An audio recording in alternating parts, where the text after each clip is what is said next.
Hello Africa, my name is Freedom. I am from Ethiopia. Kaayyoon Tiik Afrikaa Challenge sagantaan kun dargaggoota Afrikaa hunda keessatti ibidda jijjiiramaa qabsiisuuf kan ka'e kaayyoon isaa inni guddaan dargaggoota keenya dhiibbaa dijitaalii fi fayyadamanii akka moodeela gaarii ta'anitti kakaasuudha. Daa'imman harka qalleeyyii kanneen abdii kutatan jireenya isaanii jijjiiruuf deeggarsa gochuudha. Badhaasni dorgommii kanaa dhimma hawaasummaaf oolchuudha. Dhaloota boruuf cimsuudha. Tiik Afrikaa Challenge har'a daa'imman keenyaaf ifa abdii boruuf ammoo Afrikaa keessatti jijjiirama cimaa fiduuf kan uumamedha. Wajjin taanee guddinaa fi abdii Afrikaa mirkaneessinu.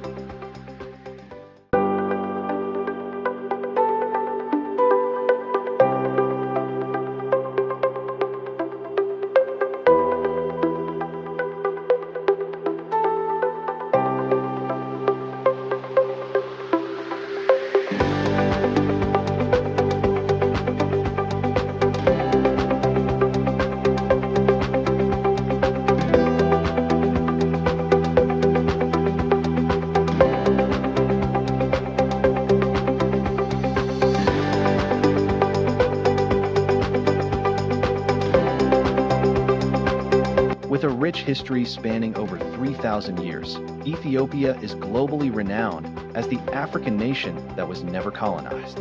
It is the legendary birthplace of coffee, the home of Arabica. Furthermore, Ethiopia stands out with its own unique calendar system, uniquely featuring 13 months. But that is not all.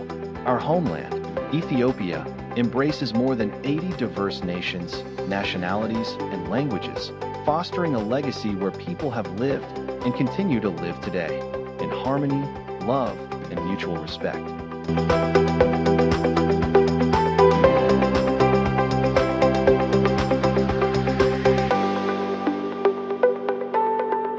Itoophiyaan biyya aadaa fi seenaa duudhaa hedduu qabduu fi dhaloota abdii qabuun badhaatedha. Itoophiyaan gaara Afrikaa fi piroojeektii rakkoo hawaasummaa Itoophiyaa keessatti mul'atu furuuf kan qophaa'edha.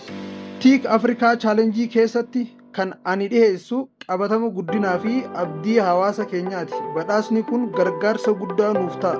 Kanaanis hojii koo guddisuun dhiibbaa caalu uumuu danda'a. Dhaloota Afrikaa ka'a tokkummaan beekumsaa fi ciminaanis rakkoo keenya mo'achuu dandeenya. Wajjin taanee guddina Afrikaa haa milkeessinu.